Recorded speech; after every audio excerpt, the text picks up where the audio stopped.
Hey guys, it's Lily. A while ago someone commented on one of my videos and was like, if you want to lose weight, you shouldn't be eating carbs or fat. And no, that's wrong. But I didn't respond that way, but if you see this, you're wrong. But I didn't know, you can live without carbs technically, but you can't live without fat. And so I wanted to look into the science of exactly why. So let's talk about it. First, I want to talk about the diets you might have heard of that use these marketing skills. Obviously, ketogenic, the keto diet, encourages taking out most of your carbs. Typically, you should have less than 5 to 10% of your calories be carbs. And this allows for high fat diets and moderate proteins. The claim is that it forces the body into ketosis to burn fat for fuel. The Atkins diet eliminates carbs, especially in early phases, and allows high protein and high fat. The claim that they use is that lower insulin actually increases your fat burning. The carnivore diet obviously removes all carbohydrates and actually only allows animal products, and the claim is that plants are unnecessary or harmful to your body. Some diets that remove or severely limit fats include the Ornish diet, which eliminates most of your fats, saying that you should be eating less than 10% of your calories in fats. And this diet does allow for whole grains, fruits, and vegetables, and the claim is that it can reverse heart disease. The Pritikin diet eliminates high-fat foods and allows for high-carb, high-fiber foods, and it's supposed to improve your heart health and cholesterol.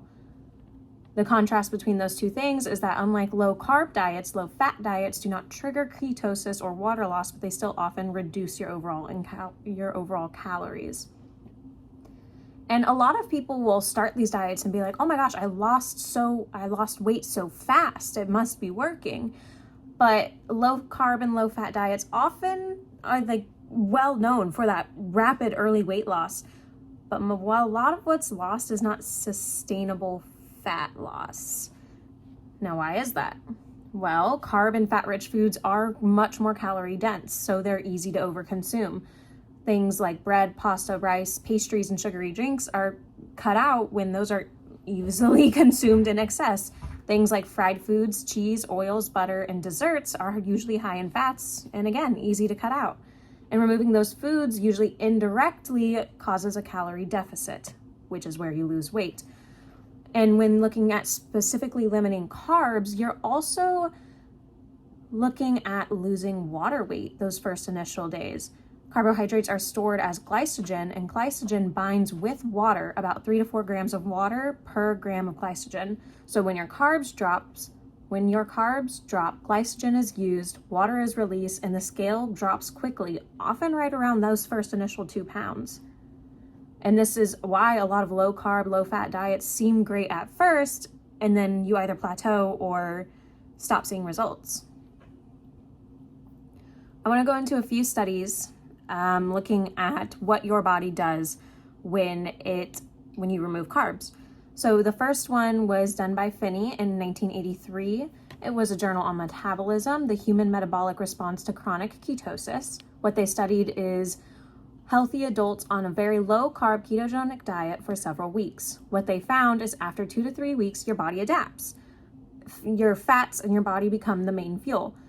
Liver produces ketones to fuel the brain, energy expenditure remains stable, and muscle mass largely is preserved.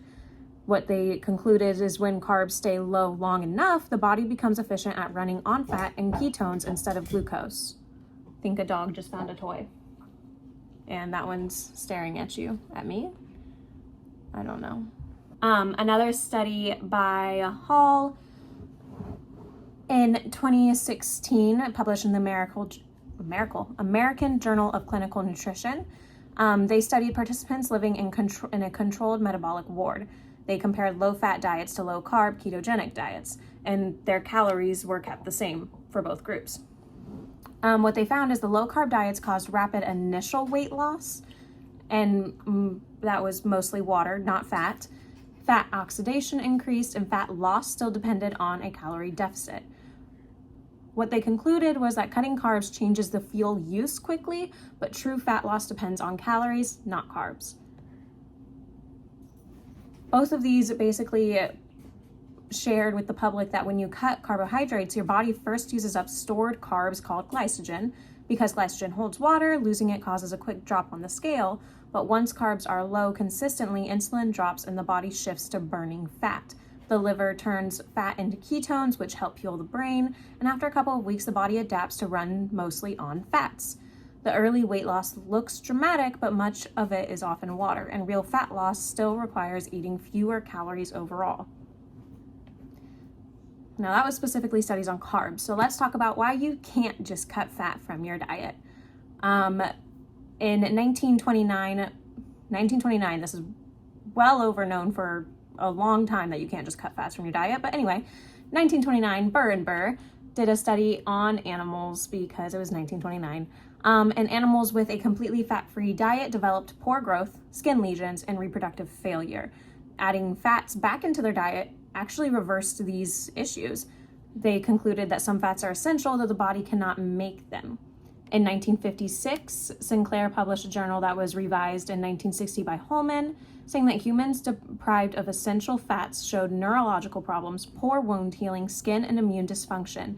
Omega-6 and omega-3 fats must come from consumption. You can't produce those things. Their conclusion was that essential fats are required for cell membranes, brain function, and immune signaling. In 1949, a journal was published that was then revised in 2003 that stated fat is required to absorb vitamins A, D, E, and K, and very low-fat diets cause deficiencies despite adequate intake. The conclusion of this one was that without fat, critical vitamins cannot be absorbed. So while your body can adapt to a low-carb diet and start to run functionally perfectly okay on fats, the weight loss may not be the best outcome of that type of diet. And low-fat diets often lead to medical problems that need fats to be solved. You need to consume certain fats in order to have a properly running brain functions and absorb vitamins properly in healthy cells. So, of course, some people genuinely say these diets are life-changing, and that can be true. For certain individuals, removing carbs or fats can improve their health markers, simplify eating, or help manage specific conditions. But for others, the same approach can do more harm than good. Low-carb diets could help people with insulin resistance or type 2 diabetes with proper medical guidance, individuals who struggle with blood sugar swings or constant hunger, and people who prefer high-fat, higher-protein foods can sustain the diet long-term. But people that these low-carb diets could hurt are people with endurance or high-intensity athletes who rely on the glycogen in their systems, people prone to disordered eating or food rigidity, and those experiencing fatigue, brain fog, or nutrient deficiencies, and individuals who struggle to maintain social or cultural eating patterns. On the other hand, low-fat diets could help people with cardiovascular disease, individuals who benefit from high-fiber, plant-forward diets, and those who naturally eat plenty of whole foods and enough calories. But low-fat diets could also hurt people who undereat or struggle with hormonal health, those at risk for fat-soluble vitamin deficiencies, individuals experiencing chronic hunger or low satiety, and people who unintentionally cut fat too long for too low for periods that become harmful. In summary, what works for one person may be unnecessary or even harmful for someone else. The most effective diet isn't one that removes carbs or fats, but the one that provides enough energy, essential nutrients, and can be sustained long-term for you. Remember, the only way to lose weight is to be in a calorie deficit, but to get to that deficit, there are different methods that you can implement into your daily eating patterns. I think that's everything. Remember, my Spotify looks like it's getting more content. It's not. I'm trying to get it caught up to where my YouTube's at. But YouTube and Spotify get the same content. Follow on your preferred listening platform. Don't judge my videos of my earlier videos. Words display. Wow, that was a lot. I'm still figuring this out. Bear with me. My TikTok and Instagram, of course, check it out, follow, comment something, love talking to y'all. Until next time, bye!